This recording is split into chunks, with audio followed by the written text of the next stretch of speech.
Hello, good evening to everyone. मैं हूं mister HM और आप लोग को बताना चाहता हूं कि एयरफोर्स का जो एग्ज़ाम होने वाला है उसके लिए सेट 5 तक कंप्लीट कर चुके हैं और आज बात करेंगे सेट 6 पे। ठीक है जी, जो दो हम लोग डिस्कस कर रहे हैं 2021 का जो परमार सर का महा पीडीएफ था उसको एनालिसिस कर रहे हैं। ठीक है जी, तो सेट 5 तक एनालिसिस कर चुके हैं। आज सेट 6 का एनालिसिस ही बहुत अच्छा से करेंगे। ठीक है जी, तो सेट 6 जो एनालिसिस होगा बहुत ही इम्पॉर्टेंट है, बहुत ही इन्फॉर्मेटिव है, इसलिए वीडियो के अंत तक बने रहेगा। ठीक है जी, और वीडियो शुरू करने से पहले बताते हैं जो भी कैंडिडेट चैनल पे फर्स्ट टाइम विजिट किए हैं आज, तो चैनल को सब्सक्राइब जरूर कर लीजिए। और उसके बाद बात करते हैं कि जो भी कैंडिडेट वीडियो देखने के लिए शुरू करें वो सबसे पहले हेडफोन या ब्लूटूथ का ज़रूर यूज कर लें, क्योंकि इससे होता है क्या है कि जो आपके बाहरी नॉइज़ है, आपके वातावरण के बाहरी नॉइज़ है, उससे ध्यान थोड़ा ज़्यादा आकर्षित होकर वीडियो पे लगेगा और जो ध्यान आकर्षित होगा तो कंसंट्रेशन बनेगा, उससे होगा कि कोई भी चीज़ बहुत ही जल्दी रिकवर कर पाएंगे। ठीक है जी, तो इसलिए बोलते हैं कि हेडफोन या ब्लूटूथ का यूज ज़रूर कर लीजिए, क्योंकि वीडियो से ज़्यादा इम्पोर्टेंट मेरा वॉइस है, इसलिए वॉइस पे ज़्यादा से ज़्यादा नज़र रखें। ठीक है जी, अब शुरू करते हैं। 125 तक सेट 5 में कंप्लीट हो गया है, आज 126 से शुरू करते हैं। शेरशाह सूरी का मकबरा कहाँ स्थित है? सासाराम में। ठीक है जी, इसी से रिलेटेड और भी बहुत सारे क्वेश्चन हैं, जैसे हो गया कि शेरशाह सूरी का मकबरा कहाँ स्थित है? सासाराम में। उसके बाद बात करते हैं कि बीबी का मकबरा कहाँ स्थित है? तो औरंगाबाद कहाँ है? महाराष्ट्र में। उसके बाद हो गया कि शेरशाह सूरी का मकबरा तो आप लोग का सासाराम में है ही है। उसी से रिलेटेड एक और है कि बाबर का मकबरा कहाँ स्थित है? तो बाबर का मकबरा है काबुल अफ़गानिस्तान में। उसके बाद बात करते हैं हुमायूं का मकबरा कहाँ है? नई दिल्ली में। उसके बाद बात करते हैं कि अकबर का मकबरा कहाँ स्थित है? तो अकबर का मकबरा कहाँ है? आगरा में। आगरा बोले तो जहाँ पे ताजमहल है वहीं है। ठीक है, उसके बाद बात करते हैं नेक्स्ट क्वेश्चन पे कि भारतीय वैज्ञानिकों के द्वारा बनाया गया प्रथम कंप्यूटर का नाम क्या है? परम। ठीक है, उसी प्रकार से और भी बहुत सारे क्वेश्चन हैं, जैसे हो गया कि कंप्यूटर का पितामह यानी कंप्यूटर का पिता किसे कहा जाता है? तो कंप्यूटर का पिता कहा जाता है चार्ल्स बैबेज को। ठीक है, उसी तरह से है कंप्यूटर के कितने प्रकार हैं, कितने टाइप के कंप्यूटर होते हैं? तो 3 टाइप के कंप्यूटर होते हैं। पहला हो गया एनालॉग, कितने प्रकार के? 3 प्रकार के। पहला हो गया एनालॉग, दूसरा हो गया डिजिटल, तीसरा हो गया हाइब्रिड। उसके बाद बात करते हैं प्रोलॉग। प्रोलॉग है जो एक कंप्यूटर लैंग्वेज है। ठीक है, तो वह किस पीढ़ी का कंप्यूटर लैंग्वेज है? तो 5वीं पीढ़ी का कंप्यूटर लैंग्वेज है प्रोलॉग। ठीक है, उसके बाद बात करते हैं कि कंप्यूटर पर परमाणु परीक्षणों को क्या कहा जाता है? कंप्यूटर पर परमाणु परीक्षणों को क्या कहा जाता है? सब क्रिटिकल परीक्षण बोला जाता है। ठीक है, उसके बाद बात करते हैं कि भारत में निर्मित पहला कंप्यूटर का नाम क्या है? तो सिद्धार्थ। और भारत के वैज्ञानिकों के द्वारा बनाया गया प्रथम सुपर कंप्यूटर, ये सुपर कंप्यूटर है जो परम है, और भारत के वैज्ञानिकों के द्वारा बनाया गया प्रथम कंप्यूटर का नाम सिद्धार्थ है। यह है जो सुपर कंप्यूटर है, एक सिर्फ कंप्यूटर है। ठीक है जी, तो सुपर और नॉर्मल कंप्यूटर में अंतर है। ठीक है, उसके बाद बात करते हैं कि आधुनिक कंप्यूटर यानी मॉडर्न कंप्यूटर का खोज सर्वप्रथम 1946 में हुआ था। उसके बाद बात करते हैं कि कंप्यूटर के क्षेत्र में महान क्रांति कब आई? तो 1960 में आया। ठीक है, उसके बाद बात करते हैं नेक्स्ट क्वेश्चन पे कि पानीपत का नेक्स्ट क्वेश्चन 128 से जो पानीपत का प्रथम युद्ध 1526 में हुआ था, किसके बीच हुआ था? बाबर और इब्राहिम लोदी के बीच हुआ था। उसके बाद बात करते हैं कि द्वितीय युद्ध 1556 में हुआ था, अकबर और हेमू के बीच हुआ था। ठीक है जी, अकबर और हेमू का बीच। हेमू का पूरा नाम क्या है? हेमचंद्र विक्रमादित्य। ठीक है, हेमचंद्र विक्रमादित्य। उसके बाद बात करते हैं कि पानीपत का तृतीय युद्ध यानी तीसरा विश्व युद्ध हुआ था 1761 में। ठीक है जी, मराठा और अहमद शाह अब्दाली के बीच। ठीक है, तो लगभग कंप्लीट हो गया होगा पानीपत का प्रथम विश्व युद्ध, द्वितीय विश्व युद्ध और तृतीय विश्व युद्ध। ठीक है जी। उसके बाद बात करते हैं नेक्स्ट क्वेश्चन पे। नेक्स्ट क्वेश्चन आप लोग का क्या है कि संविधान सभा के अस्थाई अध्यक्ष कौन थे? डॉक्टर राजेंद्र प्रसाद। और अस्थाई अध्यक्ष थे जो सच्चिदानंद सिन्हा थे। ठीक है। उसी प्रकार से बात करते हैं कि ये भारतीय संविधान के प्रारूप समिति के अध्यक्ष कौन थे? तो डॉक्टर भीमराव अम्बेडकर थे। उसी प्रकार से नेक्स्ट क्वेश्चन है कि भारत के संविधान के निर्माता किसे माना जाता है? संविधान के निर्माता माना जाता है डॉक्टर भीमराव अम्बेडकर को। उसके बाद बात करते हैं भारतीय संविधान की स्थापना कब हुआ था? 9 दिसंबर 1946 को। उसके बाद बात करते हैं संविधान सभा के उद्घाटन अधिवेशन की अध्यक्ष था। उद्घाटन जो हुआ था उस समय अध्यक्ष थे कौन? सच्चिदानंद सिन्हा, जो कि अस्थाई अध्यक्ष थे। उसके बाद बात करते हैं कि संविधान को बनाने में कितने टाइम लगा था? 2 साल 11 महीना और 18 दिन। इसलिए बोलते हैं कि वॉइस इम्पोर्टेंट है। ठीक है जी। तो वीडियो से ज़्यादा इम्पोर्टेंट वॉइस है, इसलिए वॉइस को थोड़ा सा ज़्यादा कंसंट्रेशन लगा कर सुने। ठीक है। उसके बाद है नेक्स्ट क्वेश्चन कि गिद्धा किस राज्य का लोक नृत्य है? तो गिद्धा है पंजाब का लोक नृत्य। पंजाब का 2 लोक नृत्य है, एक है गिद्धा और दूसरा है भांगड़ा। ठीक है जी। तो भांगड़ा हो गया जो पुरुष के लिए हुआ और गिद्धा हो गया जो महिला के लिए हुआ। ठीक है। इसी प्रकार से और भी बहुत सारे लोक नृत्य हैं जो बहुत ही इम्पोर्टेंट है। जैसे हो गया भारतनाट्यम। तो भारतनाट्यम हो गया आप लोग का तमिलनाडु का हो गया भारतनाट्यम। उसके बाद हो गया असम का जो बहुत ही इम्पोर्टेंट लोक नृत्य है वो है बिहू। तो असम का लोक नृत्य क्या है? बिहू। उसी प्रकार से हो गया कच्चीपुड़ी है जो आंध्र प्रदेश का लोक नृत्य है। उसके बाद बात करते हैं कथकली नृत्य है जो केरल का है, जो बहुत ही इम्पोर्टेंट लोक नृत्य है जो कथकली है।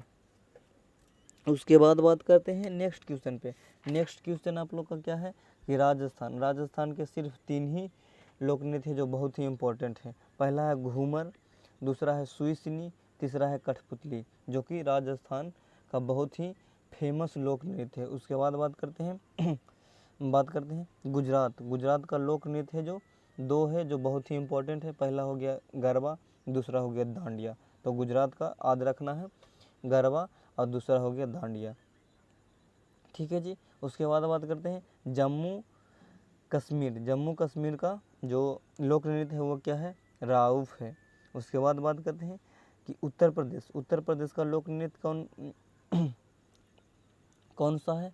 कथक है, रासलीला है, झौरा है, नौटंकी है, चरकुला है। उसके बाद सबसे इम्पोर्टेंट है जो कर्नाटक का लोक नृत्य है। कर्नाटक का लोक नृत्य क्या है? यक्षगान। उसके बाद बात करते हैं नेक्स्ट क्वेश्चन क्या है कि सुब्रतो कप किस खेल से संबंधित है? तो फुटबॉल से। ठीक है। फुटबॉल से और भी बहुत सारे कप हैं जो कि बहुत ही इम्पोर्टेंट है, इससे रिलेटेड है। तो उसको भी थोड़ा सा देख लेते हैं कौन कौन सा है जो बहुत ही इम्पोर्टेंट है। जैसे हो गया आप लोग का रॉबर्स कप। तो रॉबर्स कप भी फुटबॉल में ही दिया जाता है। ठीक है। तो फुटबॉल में रॉबर्स कप दिया जाता है और सुब्रतो कप, और एक हो गया डूरंड कप भी बहुत ही इम्पोर्टेंट है जो कि दिया जाता है फुटबॉल में ही। उसके बाद हो गया आप लोग का विविल्डन कप भी दिया जाता है टेनिस में। उसके बाद हो गया आगा खां कप जो कि हॉकी में दिया जाता है। उसके बाद हो गया एजरा कप जो पोलो में दिया जाता है। उसके बाद हो गया रंगा स्वामी कप जो कि हॉकी में दिया जाता है। उसके बाद हो गया बेलिंगटन ट्रॉफी जो कि रोइंग में दिया जाता है। उसके बाद हो गया राइडर कप जो दिया जाता है गोल्फ में दिया जाता है। उसके बाद हो गया सीके नायडू ट्रॉफी हो गया जो क्रिकेट में दिया जाता है। उसके बाद बात करते हैं डेविस कप जो कि लॉन टेनिस में दिया जाता है। उसके बाद हो गया थॉमस कप जो बैडमिंटन में दिया जाता है। उसके बाद बात करते हैं दिलीप ट्रॉफी जो दिया जाता है वो क्रिकेट में दिया जाता है। उसके बाद बात करते हैं नेक्स्ट क्वेश्चन पे। नेक्स्ट क्वेश्चन क्या है कि ईरान का मुद्रा का नाम क्या है, ईरानियन रियाल। उसी प्रकार से है कि सऊदी अरब का मुद्रा क्या है, तो सऊदी रियाल। उसी प्रकार से है कि फ्रांस का मुद्रा क्या है, तो यूरो। और जर्मनी का भी मुद्रा क्या है, यूरो। तो फ्रांस और जर्मनी का मुद्रा क्या है, एक ही है जो कि यूरो है। उसके बाद बात करते हैं नेक्स्ट क्वेश्चन क्या है। नेक्स्ट क्वेश्चन है आप लोग का कि मणिपुर की राजधानी क्या है, तो मणिपुर की राजधानी आप लोग का है इम्फाल। इसी तरह से और भी इम्पोर्टेंट राजधानी है, जैसे हो गया आप लोग का असम, तो असम की राजधानी कहाँ है, दिसपुर है। और उसी तरह से है आप लोग का मिजोरम का है आइजोल। मणिपुर का तो आप लोग को बता दिए कि इम्फाल है। उसके बाद हो गया नागालैंड, तो नागालैंड का हो गया कोहिमा। उसके बाद हो गया त्रिपुरा का हो गया अगरतला। उसके बाद हो गया मेघालय का हो गया शिलांग। अरुणाचल प्रदेश का ईटानगर। उसके बाद बात करते हैं उड़ीसा का हो गया भुवनेश्वर। और सिक्किम, तो सिक्किम का हो गया गंगटोक। ठीक है, इसी तरह से बहुत सारे भी राजधानी है, उस पर भी एक नज़र देख लीजिएगा, कौन कौन से राज्य का किस किस कहाँ कहाँ राजधानी है, वो भी एक नज़र देख लीजिएगा तो बहुत ही ज़्यादा बेटर रहेगा। ठीक है जी। उसके बाद बात करते हैं महावीर की मृत्यु कहाँ हुआ था, तो महावीर की मृत्यु हुआ था पावापुरी में। उसके बाद महावीर जी से रिलेटेड और भी बहुत सारे इम्पोर्टेंट्स हैं जो देख लेते हैं। जैसे हो गया कि महावीर जी का मूल नाम क्या था, तो वर्धमान था। महावीर का मूल नाम क्या था, वर्धमान। उसके बाद हो गया कि महावीर की माता का नाम क्या था, महावीर का माता का नाम क्या था, त्रिशला। उसी प्रकार से हो गया कि महावीर का जन्म कब हुआ था, जन्म हुआ था 540 ईसा पूर्व। कहाँ हुआ था, कुंडलग्राम कहाँ है, वैशाली में है। वैशाली बोले तो अपना बिहार में कहाँ, वैशाली एक बिहार का एक डिस्ट्रिक्ट है। ठीक है जी। उसके बाद बात करते हैं कि महावीर के बचपन का नाम क्या था, महावीर के बचपन का नाम था वर्धमान, जो कि मूल नेम उनका भी वही था। उसके बाद बात करते हैं महावीर के माता का नाम त्रिशला था और पिता का नाम क्या था, सिद्धार्थ। ठीक है जी। उसी प्रकार से हो गया कि महावीर का मृत्यु जो हुआ था 468 ईसा पूर्व हुआ था। ठीक है जी। कहाँ हुआ था, तो पावापुरी में। पावापुरी बोले कहाँ, राजगीर में। ठीक है। उसके बाद बात करते हैं प्रथम जैन संगति कब और कहाँ हुआ था, तो हुआ था पाटलिपुत्रा में। प्रथम जैन संगति कहाँ हुआ था, तो पाटलिपुत्रा में। और द्वितीय जैन संगति हुआ था तो बल्लभी गुजरात में हुआ था, द्वितीय जैन संगति। उसके बाद बात करते हैं कि महावीर के प्रथम अनुयायी कौन था, जामिल था। ठीक है। उसके बाद नेक्स्ट क्वेश्चन पे बात करते हैं हम लोग कि पक्षियों का अध्ययन क्या कहलाता है, तो पक्षियों का अध्ययन कहलाता है ऑर्निथोलॉजी। ठीक है जी। और इसी तरह से और भी जैसे कि हो गया कीटों का अध्ययन क्या कहलाता है, कीटों का अध्ययन कहलाता है एंटेमोलॉजी। ठीक है जी, एंटेमोलॉजी। उसके बाद बात करते हैं कि हड्डियों का अध्ययन कहलाता है, हड्डी यानी बोन, तो हड्डी का अध्ययन को कहते हैं, हड्डी के अध्ययन को बोन साइंस बोलते हैं। ठीक है जी। उसके बाद हो गया रेशम कीट का अध्ययन क्या कहलाता है, सेरीकल्चर। उसी प्रकार से है आप लोग का कि मछली पालन के अध्ययन को क्या कहते हैं, मछली पालन के अध्ययन को बोलते हैं पीसीकल्चर। ठीक है जी। उसके बाद बात करते हैं नेक्स्ट क्वेश्चन पे। नेक्स्ट क्वेश्चन है आप लोग का 136 नंबर, 1 रुपये का नोट किसके द्वारा जारी किया जाता है, तो जारी किया जाता है वित्त मंत्रालय भारत सरकार के द्वारा। ठीक है जी। उसके बाद बात करते हैं नेक्स्ट क्वेश्चन पे। नेक्स्ट क्वेश्चन क्या है, तारापुर विद्युत केंद्र कहाँ स्थित है, तो महाराष्ट्र में है। तारापुर विद्युत केंद्र कहाँ स्थित है, तो महाराष्ट्र में है। ठीक है जी। और जो तारापुर विद्युत केंद्र है जो भारत का प्रथम आणविक केंद्र भी था। ठीक है जी। उसके बाद बात करते हैं पाकिस्तान कब आज़ाद हुआ था, तो 14 अगस्त 1947 को, यानी कि भारत आज़ाद होने से सिर्फ एक दिन पहले पाकिस्तान आज़ाद हो गया था। ठीक है जी। उसके बाद बात करते हैं कि हल्दी घाटी का युद्ध, नेक्स्ट क्वेश्चन है जो नेक्स्ट क्वेश्चन है जो हल्दी घाटी का युद्ध कब लड़ा गया था? 1576 में। और भी बहुत सारे युद्ध जो लड़े गए थे वो प्रीवियस वीडियो में बहुत ही ज़्यादा एनालिसिस कर दिए हैं, लेकिन एक बार फिर भी उसे देख लेते हैं कि कौन कौन सा युद्ध कब कब लड़ा गया था। ठीक है जी, ऐसे प्रीवियस वीडियो देखते आइएगा तो उनको पता चल जाएगा कि कौन सा युद्ध कौन कौन इम्पोर्टेंट है, वो पता चल जाएगा। ठीक है जी, और जिसको नहीं पता चला है तो एक बार फिर से नज़र उस पर भी थोड़ा सा देते हैं नज़र। ठीक है जी, उसके बाद बात करते हैं जैसे हो गया कि हल्दी घाटी का युद्ध 1576 में हुआ था। ठीक है, उसी प्रकार से हो गया आप लोग का कि 1576 में पानीपत का द्वितीय विश्व युद्ध भी हुआ था, और पानीपत का प्रथम विश्व युद्ध हुआ था जो 1526 में हुआ था। उसके बाद हो गया प्लासी का युद्ध जो कि 1757 में हुआ था। उसके बाद बात करते हैं बक्सर का युद्ध। बक्सर का युद्ध हुआ था 1764 ईस्वी में। उसके बाद बात करते हैं तालीकोटा का युद्ध। तालीकोटा का युद्ध हुआ था जो 1565 में हुआ था। इसी प्रकार से हो गया कि कलिंग का युद्ध 261 ईसा पूर्व हुआ था, 261 ईसा पूर्व। उसके बाद हो गया तराइन का प्रथम युद्ध हुआ था जो 1191 में हुआ था, और तराइन का द्वितीय विश्व युद्ध हुआ था जो 1192 में हुआ था। एक हुआ था 1191 में प्रथम युद्ध तराइन का, और दूसरा हुआ था जो 1192 में हुआ था तराइन का द्वितीय विश्व युद्ध। ठीक है जी, उसी प्रकार से हो गया। अब नेक्स्ट क्वेश्चन पे आते हैं। ठीक है जी, तो इसमें लगभग सभी क्वेश्चन कंप्लीट हो गए। ठीक है, उसके बाद नेक्स्ट क्वेश्चन पे बात करते हैं कि निर्वात में प्रकाश की चाल कितना होता है? 3 गुना 10⁻8 मीटर पर सेकेंड। उसी तरह से एक और क्वेश्चन है कि जल में प्रकाश की चाल क्या होता है? तो जल में प्रकाश की चाल होता है 2.25 गुना 10⁸ मीटर पर सेकेंड। 8 मीटर पर सेकेंड 2.25 गुना 10⁸ मीटर पर सेकेंड होता है जल में प्रकाश की चाल, और निर्वात में 3 गुना 10⁸ मीटर पर सेकेंड। इसी प्रकार से है नेक्स्ट क्वेश्चन कि कोलकाता किस नदी के किनारे बसा हुआ है? तो कोलकाता किस नदी के किनारे बसा हुआ है? तो हुगली नदी के किनारे बसा हुआ है।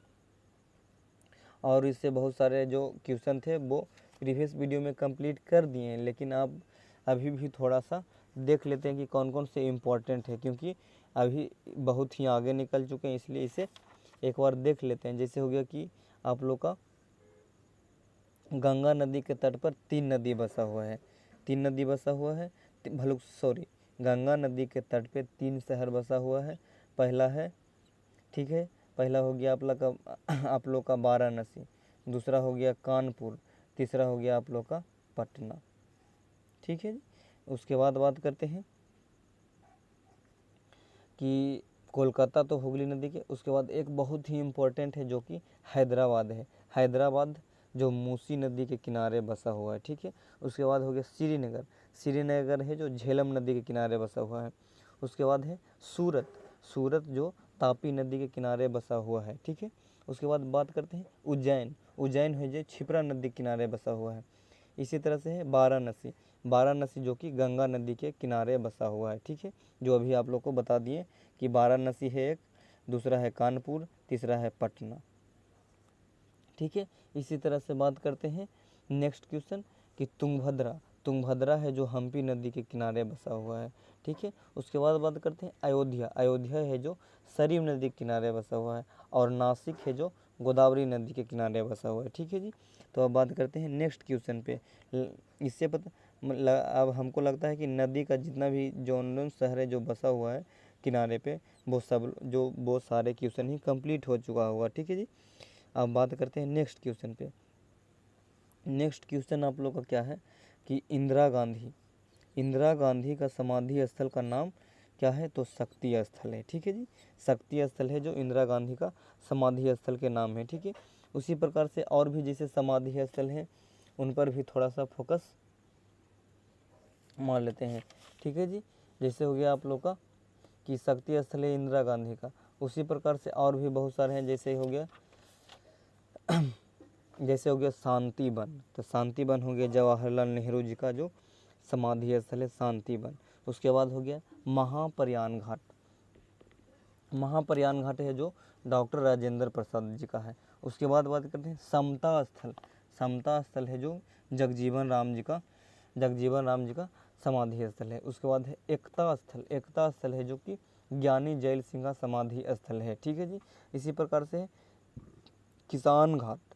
किसान घाट है जो कि चौधरी चरण सिंह जी का समाधि स्थल है। उसके बाद हो गया विजय घाट। विजय घाट है जो कि लाल बहादुर शास्त्री जी का समाधि स्थल है। ठीक है जी। उसके बाद बात करते हैं महात्मा गांधी जी का समाधि स्थल क्या है, आप लोग कमेंट करके ज़रूर बताइएगा। इससे पता चलेगा कि आप लोग कितना मेरे वॉइस पे ध्यान रखते हैं। ठीक है जी। तो महात्मा गांधी के समाधि स्थल का नाम आप लोग कमेंट करके ज़रूर बताइएगा। ठीक है जी। और हाँ, एक बात और बताते हैं कि इतना जो करा रहे हैं, इतना से ज़्यादा आप लोग का रागा सेक्शन के जीके जीएस के लिए और इससे ज़्यादा कुछ करने के लिए ज़रूरत नहीं है, क्योंकि इतना ही में आप लोग का 7 के 7 नंबर फिक्स हैं। ठीक है जी। रागा सेक्शन में जीके जीएस जो 7 नंबर आता है उसके लिए और भी कोई चीज़ पढ़ने की ज़रूरत नहीं है। जितना करा रहे हैं सिर्फ उतना ही करना है। ठीक है जी। और भी जैसे कि टाइम इस पे वेस्ट करेगा तो बहुत ही आगे जाके प्रॉब्लम होगा, इसलिए टाइम उसी पे ज़्यादा इन्वेस्ट करिए जो सब्जेक्ट आपको वीक लगता है। ठीक है जी। और जीके जीएस में इससे ज़्यादा कुछ करना नहीं है। ठीक है जी। जीके जीएस में जितना 7 के 7 नंबर हम लोग फिक्स करके चले हैं। ठीक है, इससे ज़्यादा कुछ करने का ज़रूरत ही नहीं है। ठीक है। उसके बाद बात करते हैं समाधि स्थल। आप आशा करते हैं कि आप लोग का समाधि स्थल है जो सारे समाधि स्थल जो इम्पोर्टेंट है वो कंप्लीट हो गया है। ठीक है। उसके बाद बात करते हैं नेक्स्ट क्वेश्चन कि लोकसभा अध्यक्ष का चुनाव किसके द्वारा किया जाता है, तो लोकसभा सदस्यों के द्वारा। और भी बहुत सारे इंपॉर्टेंट क्वेश्चन है, जैसे कि लोकसभा सदस्य बनने के लिए आप लोग का कितना उम्र होना चाहिए, तो 25 ईयर्स। कितना होना चाहिए, 25 ईयर्स। ठीक है जी। इसी तरह से है कि लोकसभा में शून्यकाल कितने समय का होता है, तो आप लोग का 1 घंटा का होता है शून्यकाल लोकसभा में। ठीक है। इसी प्रकार से है कि लोकसभा सदस्यों का कार्यकाल कितने वर्ष का होता है, तो 5 वर्ष का होता है। ठीक है जी। इसी प्रकार से है कि लोकसभा के अध्यक्ष की नियुक्ति कौन करता है, तो लोकसभा के सदस्य करता है उसकी नियुक्ति। उसके बाद बात करते हैं लोकसभा के अध्यक्ष अगर वो त्याग पत्र देना चाहता है तो किसको देगा, तो लोकसभा उपाध्यक्ष को देगा। ठीक है जी। उसके बाद बात करते हैं कि लोकसभा के पहले अध्यक्ष कौन थे, गणेश वासुदेव मावलंकर, जिसको शॉर्ट में बोलते हैं GV मावलंकर। ठीक है जी। उसके बाद बात करते हैं लोकसभा की पहली महिला अध्यक्ष कौन थी, तो मीरा कुमार। उसके बाद बात करते हैं लोकसभा के प्रथम उपाध्यक्ष कौन थे, अनंत संयम आयंगर। ठीक है जी। उसके बाद बात करते हैं कि राष्ट्रपति द्वारा लोकसभा को भंग करने का प्रावधान अनुच्छेद 85 में दिया हुआ है। ठीक है जी। उसके बाद बात करते हैं आप लोग का कि प्रधानमंत्री की नियुक्ति किस अनुच्छेद के द्वारा होता है, प्रधानमंत्री की नियुक्ति 75 अनुच्छेद के द्वारा होता है। उसके बाद बात करते हैं लोकसभा सदस्य बनने के लिए न्यूनतम उम्र 25 तो आप लोग का बता दिए। उसके बाद हो गया कि लोकसभा में अधिकतम सदस्यों की संख्या कितना होता है, अधिकतम सदस्यों की संख्या होता है कितना, 550। ठीक है जी, 550, लेकिन वर्तमान में कितना है, 543 है। ठीक है जी।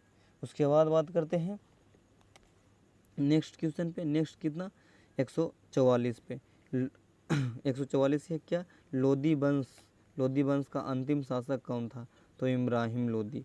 और इससे रिलेटेड एक क्या और क्वेश्चन है कि लोदी वंश के संस्थापक कौन है, ये तो अंतिम शासक था जो कि इब्राहिम लोदी था, और इसका संस्थापक कौन था लोदी वंश का, तो लोदी वंश का संस्थापक था आप लोग का बहलोल लोदी। ठीक है जी। उसी प्रकार से है नेक्स्ट क्वेश्चन आप लोग का क्या है कि पोंगल त्यौहार किस राज्य में मनाया जाता है, तो तमिलनाडु में मनाया जाता है।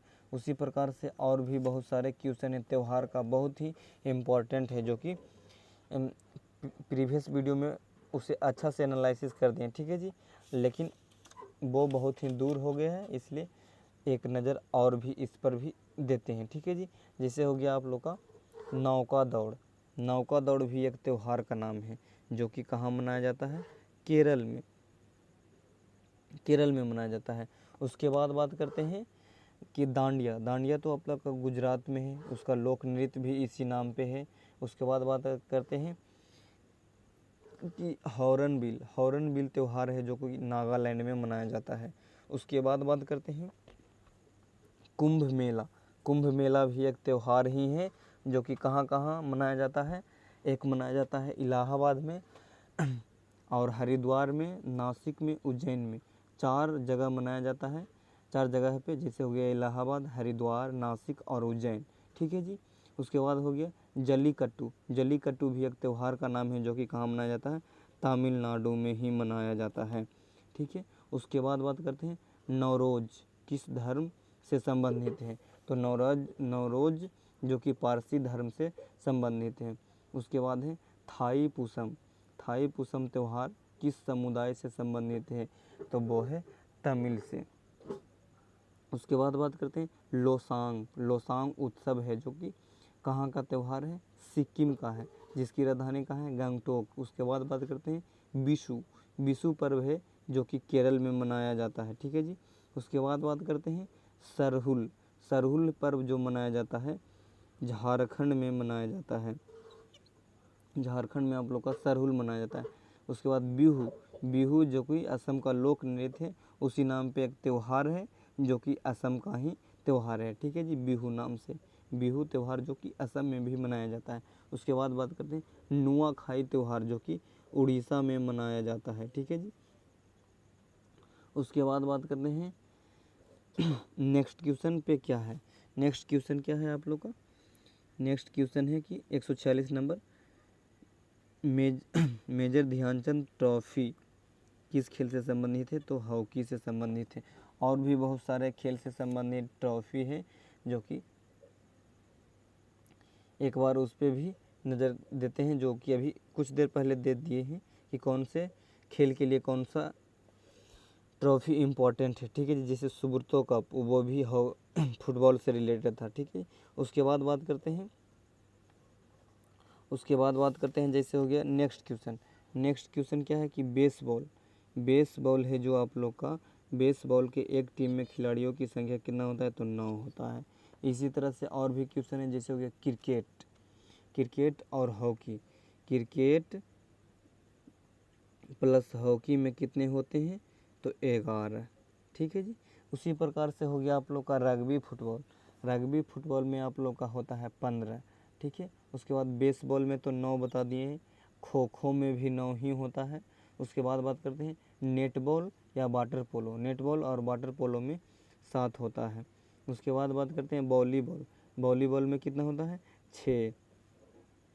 उसके बाद बात करते हैं बास्केटबॉल। बास्केटबॉल में 5 होता है। उसके बाद बात करते हैं पोलो। पोलो में 4 होता है, ठीक है, 4 होता है, पोलो में 4। उसके बाद टेनिस और बैडमिंटन में 1 या 2 होता है, ठीक है जी। उसके बाद बात करते हैं नेक्स्ट क्वेश्चन पे। नेक्स्ट क्वेश्चन आप लोग का क्या है कि हो गया मिजोरम। मिजोरम की राजधानी क्या है, आइजोल। और राजधानी जितने भी इम्पोर्टेंट है वो प्रीवियस वीडियो में करा दिए हैं। प्रीवियस वीडियो नहीं, इससे कुछ देर पहले ये क्वेश्चन रिवीजन हो रहा है रिपीट हो गया एक क्वेश्चन राजधानी का। तो मिजोरम कहाँ की राजधानी है, मिजोरम की राजधानी आइजॉल है। उसके बाद बात करते हैं नासिक। नासिक किस नदी के किनारे बसा है, तो गोदावरी नदी के किनारे। ये भी रिपीट हो गया क्वेश्चन, इससे रिलेटेड अभी पहले कुछ देर बहुत ही डिटेल किए हैं, वो देखिएगा तो पता चल जाएगा, ठीक है जी। वीडियो देखिएगा, ध्यान से देखिएगा तो पता चल जाएगा, ठीक है। उसके बाद बात करते हैं बार एंड पीस पुस्तक के लेखक कौन है। बार एंड पीस पुस्तक के लेखक कौन है, तो लियो टॉलस्टॉय हैं। लियो टॉलस्टॉय हैं बार एंड पीस पुस्तक के लेखक। और भी पुस्तक जैसे बहुत ही इम्पोर्टेंट है, जैसे हो गया माई एक्सपेरिमेंट विथ ट्रूथ, तो ये किसके द्वारा लिखा गया है पुस्तक, महात्मा गांधी के द्वारा। उसी प्रकार से हो गया विंग्स ऑफ फायर पुस्तक के लेखक कौन है, APJ अब्दुल कलाम आज़ाद। एक और पुस्तक है ignited minds, sorry, ignited minds पुस्तक के लेखक कौन है? APJ अब्दुल कलाम आज़ाद। उसके बाद हो गया आईने अकबरी और एक और पुस्तक है अकबरनामा तो इसका लेखक कौन है? अबुल फजल। उसके बाद हो गया मालगुडी डेज पुस्तक के लेखक कौन है? RK नारायण। उसके बाद बात करते हैं कमायनी पुस्तक के लेखक कौन है? जयशंकर प्रसाद का और भी 2 बुक है जो बहुत ही इंपॉर्टेंट है, जैसे हो गया साकेत और मधुशाला, जो कि बहुत ही इम्पोर्टेंट है, ठीक है जी। उसके बाद हो गया डिस्कवरी ऑफ इंडिया पुस्तक के लेखक कौन है? तो Pandit Jawaharlal Nehru. Three mistakes in my life पुस्तक के लेखक कौन है? The 3 mistakes in my life पुस्तक के लेखक कौन है? चेतन भगत, ठीक है जी। उसके बाद बात करते हैं आप लोग का नो स्पिन पुस्तक के लेखक कौन है? सेन बॉर्न, ठीक है जी। इसी तरह से बहुत सारे और भी पुस्तक हैं जो कि बहुत ही इम्पोर्टेंट है, जो कि प्रीवियस वीडियो में बहुत ही अच्छे से एनालिसिस कर दिए हैं, तो प्रीवियस वीडियो जाकर ज़रूर देखिएगा, ठीक है जी। इसीलिए बोलते हैं कि वॉइस पे ज़्यादा कंसंट्रेशन रखें, क्योंकि वीडियो से ज़्यादा इम्पोर्टेंट है मेरा वॉइस पे जो कमांड कर लिया समझ लो कि उसका 7 के 7 नंबर फिक्स है, इसलिए वॉइस ही इम्पोर्टेंट है, तो वॉइस पे ज़्यादा से ज़्यादा ध्यान रखिएगा। उसके बाद बात करते हैं नेक्स्ट क्वेश्चन पे कि स्टैचू ऑफ लिबर्टी कहाँ है? न्यूयॉर्क में, ठीक है जी। इसी तरह से और भी बहुत सारे क्वेश्चन हैं, जैसे हो गया आप लोग का कि सलारगंज संग्रहालय कहाँ है? तो हैदराबाद में है। उसी तरह से हो गया विवेकानंद रॉक मेमोरियल कहाँ है? तो कन्याकुमारी में है। उसके बाद बात करते हैं हवा महल कहाँ स्थित है? तो हवा महल जयपुर राजस्थान में स्थित है। उसके बाद बात करते हैं कि कुतुब मीनार कहाँ स्थित है? तो नई दिल्ली में, ठीक है। उसके बाद बात करते हैं चार मीनार कहाँ स्थित है? हैदराबाद कहाँ? तेलंगाना में, ठीक है जी। उसके बाद बात करते हैं कि बुलंद दरवाज़ा किसने बनवाया था? अकबर ने बनवाया था, ठीक है जी। उसी प्रकार से है, जैसे हो गया कि फतेहपुर सिकरी का निर्माण किसने करवाया था? अकबर ने, ठीक है जी। उसके बाद बात करते हैं गोलकुंडा का किला कहाँ है? हैदराबाद में है। उसके बाद बात करते हैं अजंता की गुफाएं औरंगाबाद महाराष्ट्र में है। उसके बाद है भीमबेटका जो कि मध्य प्रदेश में है। भीमबेटका एक गुफा का नाम है, ठीक है जी। उसके बाद बात करते हैं गोल गुम्बज जो कि बीजापुर में है। उसके बाद बात करते हैं छोटा इमामबाड़ा कहाँ है? लखनऊ में है। उसके बाद है गोलकुंडा का किला कहाँ है? तेलंगाना में, ठीक है जी। उसके बाद बात करते हैं इंदिरा पॉइंट जो कि अंडमान और निकोबार में है। उसके बाद बात करते हैं सिलिकॉन घाटी जो कि बेंगलुरु में है। उसके बाद हो गया स्टैचू ऑफ यूनिटी जो कि गुजरात में है, ठीक है जी। स्टैचू ऑफ लिबर्टी और स्टैचू ऑफ यूनिटी दोनों अलग अलग है। लिबर्टी बोलेगा तो विदेश बोले तो न्यूयॉर्क। उसके बाद हो गया यूनिटी, तो यूनिटी कहाँ है? इंडिया में ज़्यादा यूनिटी है, और कहाँ? गुजरात में, ठीक है जी। उसके बाद बात करते हैं नेक्स्ट क्वेश्चन है आप लोग का कि केंद्र शासित प्रदेश दादर व नगर हवेली की राजधानी कहाँ है? तो दमन में है, ठीक है जी। कब इस किया गया है दमन में? 26 जनवरी 2020 को इसको दमन बनाया गया है, ठीक है जी। दादर व नगर हवेली की पहले राजधानी था हवेली था, ठीक है जी, जो कि 26 जनवरी 2020 को कहाँ बनाया गया? दमन में बनाया गया, ठीक है जी। इसी तरह से और भी बहुत सारे राजधानी जो कि बहुत ही इम्पोर्टेंट है, वो उस पर भी एक नज़र देते हैं कि जैसे हो गया कि चंडीगढ़ की राजधानी कहाँ है? तो चंडीगढ़ ही है। उसके बाद बात करते हैं जैसे हो गया पहले बोला जाता था पांडुचेरी, लेकिन अब उसको बोला जाता है पुदुचेरी, तो पुदुचेरी की राजधानी कहाँ है? पुदुचेरी। उसके बाद हो गया जम्मू कश्मीर की, जम्मू कश्मीर की राजधानी कहाँ है, जम्मू, ठीक है। उसके बाद बात करते हैं नई दिल्ली की, दिल्ली की राजधानी कहाँ है, नई दिल्ली। उसके बाद है अंडमान और निकोबार की राजधानी कहाँ है, पोर्ट ब्लेयर, ठीक है जी। उसके बाद बात करते हैं लद्दाख, लद्दाख की राजधानी कहाँ है, लेह, ठीक है। उसके बाद बात करते हैं लक्षद्वीप, लक्षद्वीप की राजधानी कहाँ है, कुआरती, कुआरती। उसके बाद बात करते हैं सर्वोच्च न्यायालय के प्रथम महिला न्यायाधीश कौन है, सर्वोच्च न्यायालय के प्रथम महिला न्यायाधीश कौन है, एम फातिमा बीबी, ठीक है जी। उसके बाद जैसे कि आप लोग का प्रथम आया, तो प्रथम महिला कौन कौन सी थी, उसमें भी बहुत से इम्पोर्टेंट जैसे है कि आप लोग को उसको भी डिस्कस अभी कर देते हैं, ठीक है जी। जैसे हो गया आप लोग का कि प्रथम कांग्रेस महिला अध्यक्ष कौन थी, तो एनी बेसेंट, प्रथम कांग्रेस महिला अध्यक्ष कौन थी, एनी बेसेंट, ठीक है जी। उसी तरह से हो गया कि कांग्रेस की प्रथम भारतीय महिला अध्यक्ष कौन थी, कांग्रेस की प्रथम भारतीय महिला अध्यक्ष सरोजिनी नायडू थी। उसके बाद हो गया कि भारत की प्रथम महिला शासिका कौन थी, तो रजिया सुल्तान थी, ठीक है जी। उसके बाद बात करते हैं कि भारत की प्रथम महिला राज्यपाल कौन थी, तो सरोजिनी नायडू। उसके बाद बात करते हैं कि भारत की प्रथम महिला लोकसभा अध्यक्ष कौन है, मीरा कुमार। उसके बाद बात करते हैं भारत की प्रथम महिला मुख्यमंत्री कौन थी, मुख्यमंत्री कौन थी, सुचेता कृपलानी, जो कि उत्तर प्रदेश की मुख्यमंत्री बनी थी, जो कि प्रथम महिला मुख्यमंत्री थी, ठीक है जी। उसके बाद बात करते हैं मिस वर्ल्ड बनने वाली प्रथम महिला कौन थी, रीता फारिया, ठीक है जी। उसके बाद बात करते हैं कि एवरेस्ट शिखर पर चढ़ने वाली प्रथम भारतीय महिला कौन थी, बछेंद्री पाल। उसके बाद है एवरेस्ट शिखर पर लगातार 2 बार चढ़ने वाली महिला कौन थी, संतोष यादव। उसके बाद है ओलंपिक में कांस्य पदक जीतने वाली प्रथम भारतीय महिला कौन थी, कर्णम मल्लेश्वरी।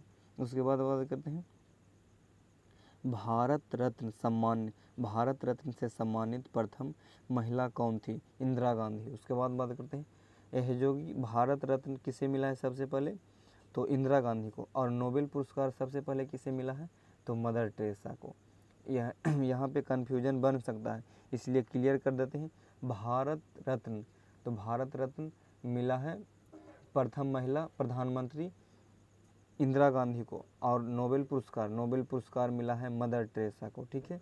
उसके बाद बात करते हैं ऑस्कर पुरस्कार जीतने वाली प्रथम भारतीय महिला कौन थी, भानु अथैया, ठीक है जी। उसके बाद बात करते हैं दादा साहब फाल्के पुरस्कार प्राप्त करने वाली पहली महिला कौन थी, देविका रानी। उसी प्रकार से है कि बैडमिंटन में ओलंपिक बैडमिंटन में रजत पदक व विश्व बैडमिंटन चैंपियनशिप में महिला एकल का खिताब जीतने वाली प्रथम महिला कौन थी, पीवी सिंधु, ठीक है जी। उसके बाद बात करते हैं ओलंपिक बैडमिंटन में कांस्य पदक जीतने वाली पहली महिला कौन थी, बैडमिंटन में कांस्य पदक जीतने वाली पहली महिला कौन थी, साइना नेहवाल, जो कि प्रथम कांस्य पदक मिला था।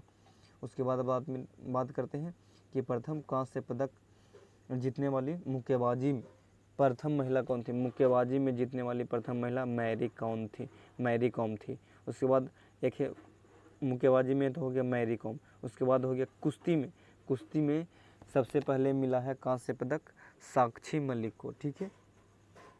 इसी प्रकार से है